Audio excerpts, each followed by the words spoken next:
We're going to take a look at UP here. And this is a game that I played back around when it came out a couple of times. Really liked it. Wanted to get a copy, but could not find one for a cheap price. I finally buckled down and took my medicine, paid, but got it at a reasonable price on the used market. Nothing ridiculously overinflated. But about the cost that a new game would probably run, maybe a little less if it were re-released. I was glad to get the Rio Grande edition because that's the one I'm used to. I don't, maybe the other one's better, or maybe there isn't another one. I don't know. But damned if I know the history of this. But this is the version that I'm used to, so I'm happy with it. As a reminder, a couple of things. First of all, I'm in the midst of a big game of Last Chance for Victory by the Gamers, the new Line of Battles series design. And, I wanted a kind of a little break, so that's part of this. And then another is I've started up a new forum, open up free, discussion of gaming. I found that there's been a lot of interesting discussion generated there, probably at least as much as over at Board Game Geek, without as much of the dross, although there's a decent amount of spam there. And really could look forward to seeing more non-wargamers over there. Some of the wargamers are into non-wargames as well, but we're not seeing much of that perspective, and I'd like to see that. One of the big bonuses of the place is, why leave BGG? Well, because you can't speak freely there. You get yourself into an argument, bam, you're banned, for a few days or whatever. And, if people want to trash it out and go to a flame war, that's great. And let them be, let them fight it out. And let them call each other names, whatever. And what I'm finding is, everybody's really kind of polite over at my new site. Just because it doesn't matter anymore. There's nothing to prove. And one of the neat things is, none of the assholes came over. None of the guys who, particularly try to rile people up, and then when they find they don't like, when they're doing it as part of a game to get people banned, basically, I think. They're very good at playing this kind of trolling game. Anyway, let's go to Union Pacific. There's links to my site available on YouTube and also elsewhere on BGG and such. So what do we have with this game? Here's a quick overview of all the components. What you have is a bunch of stock cards, and we got those over here. These guys are going to be your scoring round cards. They're the dividend cards, whatever. They get put into the deck in a semi-random fashion, which is to say the first 6 cards are free, the next 18 contain one of these, and then the rest of these are going to be contained in the bottom of the deck, kind of totally random. So you don't know at all when the game's going to end, because it ends when the last of these is drawn, when the 4th scoring round is drawn. Kind of reminds me of games like Summit, with that kind of scoring mechanism dealt into the thing. You got all these little plastic trains. Now they're going to correspond to certain companies. And you can see I've got some set up on the map. That's the initial setup of the game. Different companies have different information on them. So this tells you how many shares of that company exist. And you'll find the share mechanism to this is somewhat reminds me of Acquire. But the collection mechanism in it reminds me more of a Rummy type game. So of course, because trains and Rummy, I think, kind of express. We'll see. And then this is the number of little choo-choos you have, and that differs for each company. You've got kind of a summation of all this information on here. And then here what's kind of interesting is it's going to indicate what different types of track that company can lay. And this one can lay all different types. This one can only do 3 of the different types of track. This one can only do 1. Now those are going to correspond, and we'll take a quick look. This kind of track here is this kind of unadorned track. Over here with the white line, these are mainly in the east, shooting up through here. The dashes, they're very easy to see. They're kind of my favorites because I can actually see them. The dark line, kind of here in the southeast. The south is kind of this.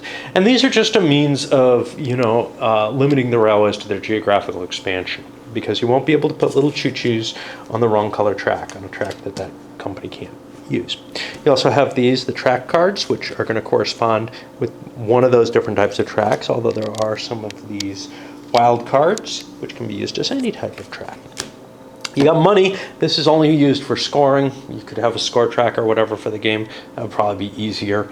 I'll use the cash just because it's there. I'm going to be playing whatever the maximum is, which I think is 6 players. I played it recently with my wife, just the 2-player game. There's a special variant for 2 players, which kind of throws at the end of the game a 3rd player in place that you have to beat. It's not too hard to beat them, though. We weren't trying too hard, and I think we both ended up ahead of that 3rd player. So I don't know how much he does, but he does scramble up. You don't know how well you're doing, perhaps. Okay, what else do we have here? This is sort of the setup of the game. You're going to be, the main thing is that you're going to be shuffling these out. Players are going to get a handful, 4 of these, I think, a Union Pacific share in their hand, and I think 4 track cards in their hand. So you have some holdings of shares in your hand, but as well as possible track plays. But the thing is, holdings of share in your hand don't count towards victory in any sense of the word. You're going to have to actually invest in those shares. And I'll show you how you do that, but essentially they go from your hand to being face up on the table. Okay, so the way you actually play the game is pretty simple. You have 2 types of turns you can take. You can take a track building turn when you, okay, at the beginning of, before you make your decision, you draw a track from the top of the deck. If the deck's empty, you reshuffle, whatever. Now you have 5 track in your hand. So if you choose to take a track building turn, you play one of these tracks and you put a railway from a company that can build that track adjacent to it. Now adjacent means I've got, for example, here a rail on this track segment, so I could build one on this track segment, and this is the right type of track for that. I couldn't build one here. I can only have one on each segment, and I kind of build out of these home cities for whatever that matters. Okay. So I'd be allowed to play one of those adjacent to one of my track segments on a legal track space. There's different numbers of companies that can be invested on any given track space. So, for example, only one company can have that track. Then, after I do that, I'm allowed to draw a share card. Now, there's going to be 4 of these face up here. There's going to be a deck here.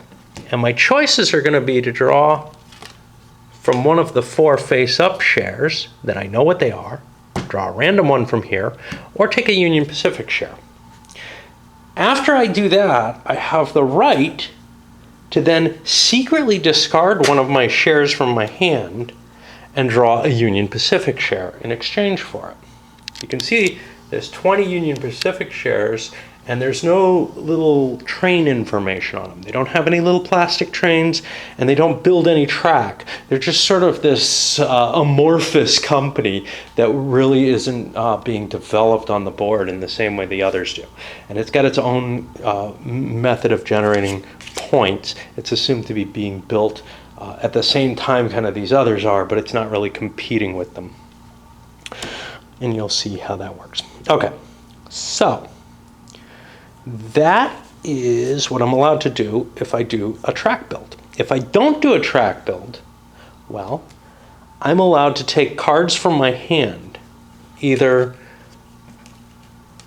a card from 2 different companies, or 2 cards, one from each from a different company, and lay it face down on the table, and they would, meld with any other cards of that company's or those companies that I have. Or I can take all the cards of a given company out of my hand and lay that down at once, which obviously, if you can get a big set at once, you can lay down more cards that way. Then in order to equalize my track, I have to discard a track play. Whenever you take cards from here during a track building phase, like off of the face up thing, they're going to be turned face up. A new one's going to show up. That doesn't happen if you draw a Union Pacific. It also doesn't happen if you meld cards down on the table, which means that the more you lay down, do investment actions and lay down your actual companies, the less you're running through the deck. And that's important because these are buried in the deck and they're how you score and how the game ends. All right, let's talk about how you score and how the game ends. So the first thing that happens, as soon as one of these is drawn, well, the first thing that happens is you replenish the card you replace the card that it was drawn for. So for example, if I had drawn it in one of these, I'd get another card up here.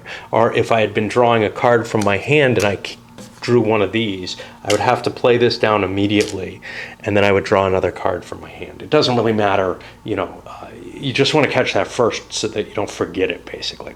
Okay, then for each company, you're going to pay dividends. Now, for the Union Pacific, the dividends are fixed by which of the dividend cards it's going to be. So the first dividend card pays nothing for the Union Pacific. The second one pays the guy who has the most shares, 10 million, the guy with the second most, 8, and so on down. And then when we get to the third dividend and fourth dividend, those go up in value. Well, if people tie, they kind of split the tie position. So first and second place tied, they'd each get 9 million. Or first, second, and third tied, we'd add that 1424 divided by 3, they'd each get 8 million, right? Okay. The same principle applies to the dividends for other companies, which you then go through one at a time. Starting, say, with the Green Company with its 18 shares out there. Well, whoever has the most shares of that is going to get the highest portion of the dividends it pays. Now, the dividends for these other companies, though, aren't fixed on the board, on the table. They come from value off the board, and what they're going to be equal to is the number of trains you have on the board plus their starting city. So, at the beginning of the game, this thing's worth 3 in its dividend. The first place player gets the full amount of the dividend. The second place player gets half that amount. If there's a tie between for first place, they split the combination of the two. So first and second would be added together and they each get half, rounded down. If instead there's a tie for second place, the two people or more tied for second place get their portion of that second place finish. The second place finish, remember, is half the dividend value that the first place finish is. If there's a tie for first place, there is no second place because that money's already been allocated. Okay, the game ends after the fourth dividend card's been scored. Whoever has the most cash wins the game. Boom, that's it.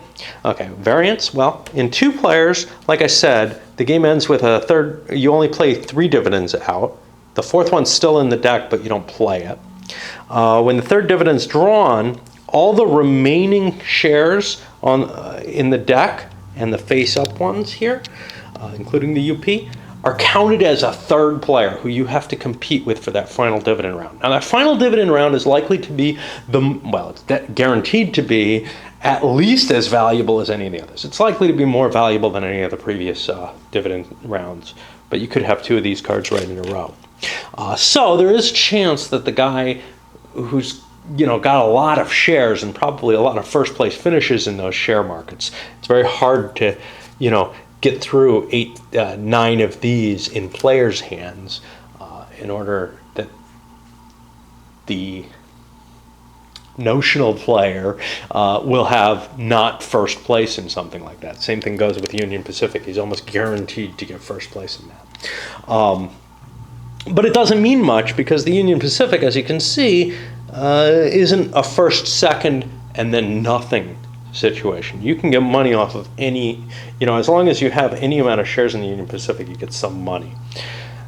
Anyway, you'll be competing with them, and the main thing that they do, they're not likely to win the game, but they are likely to screw up your positioning. So your second place finish in a company isn't worth anything anymore because the notional player has more cards than you do, or than either player does, and first place gets downgraded in value. So it becomes worthwhile to actually collect more cards, not just than your opponent, but then exist in the deck for certain companies that you've been developing well.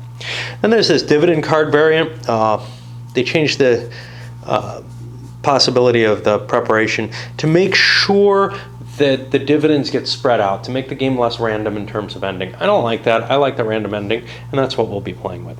So like I said, I'm going to set this up for 6 players. It's mostly set up. I just have to shuffle the decks, give out the cards, and start running. and we'll see what we get from that.